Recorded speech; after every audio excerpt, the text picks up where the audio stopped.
So, what's up mga idol? Mag-unboxing na naman po tayo ngayon ng ating bagong item. May dumating na naman po tayo. Sana hindi magalit si Mrs. Na ating bagong item na piyesa naman ni Third. Ito po ay preno naman. Galing kay Mr. Christian Sebastian ng Pandi, Bulacan. Ng K1 Garage. So, ito po, in-order natin siya noong Lunes. Tapos dumating ng Martes kahapon. Tapos ngayon is kakakuha lang po gawa ng medyo busy. Yun, pina-LBC lang. Legit seller po si Mr. Christian Sebastian. Tapos kung pwede nyo po siyang, kung gusto nyo po mag-order sa kanya or gusto nyo tumingin ng kanilang items na for sale, i-search nyo lang po sa Facebook, K1 Garage. So ito po, bubuksan na po natin ang ating item.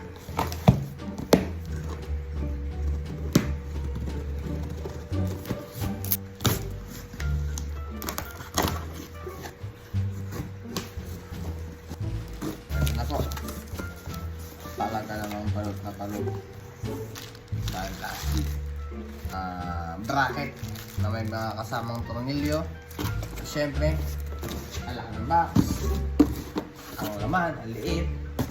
Talagang safe na safe.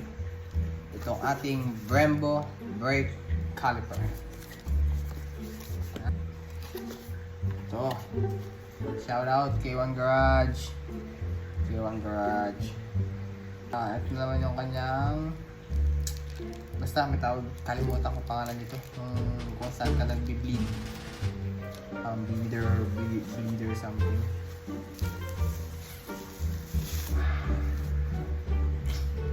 Brembo. Jeez. Tignan niyo naman po. Kung gusto niyo pong mag-order ng ganito kagandang item at legit na seller, search niyo lang po K1 Garage.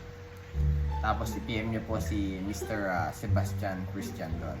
Mag-appear naman po yun doon once na sinerch nyo yung K1 Garage.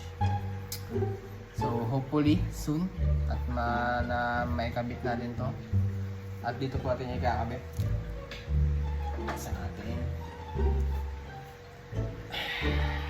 Ting! Light and shock. Light and front shock. Actually ito po ay stock. Tapos pinalighten lang namin ni Pops Odell. Shoutout sa iyo, Pops Odell. Idol.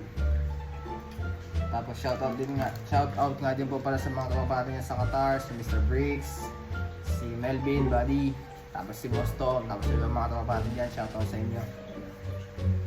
Yan po. Check natin yung mga inclusions.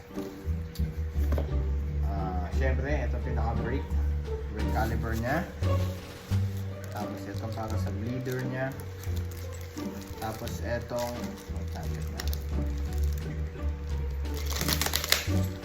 ito mga tornilyo syempre. CNC ba tawag dito?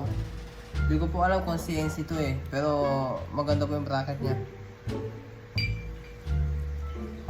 Tapos okay, yan po yung tsura niya pag nakabit. Tapos yun. So, yun lang po. Sana po ay bumili din po kayo ng ganito nyo doon kay Mr. Sebastian. So, yun po, no? Once again, maraming salamat po kay Mr. Sebastian. Salamat po sa isang malupit na transaction, sa magandang item at sa, syempre, legit.